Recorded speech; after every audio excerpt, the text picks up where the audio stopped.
अस्सलाम वालेकुम। आज की वीडियो में हम आपको बताएंगे 5 इस्लामिक नामों के माना।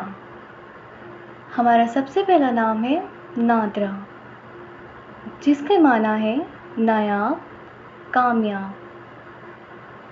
हमारा दूसरा नाम है नाइला, जिसकी माना है कमाने वाली, जीतने वाली। हमारा तीसरा नाम है नादिया, जिसकी माना है पुकारने वाली। हमारा चौथा नाम है नबीहा, जिसकी माना है अक्लमंद, ज़हीन।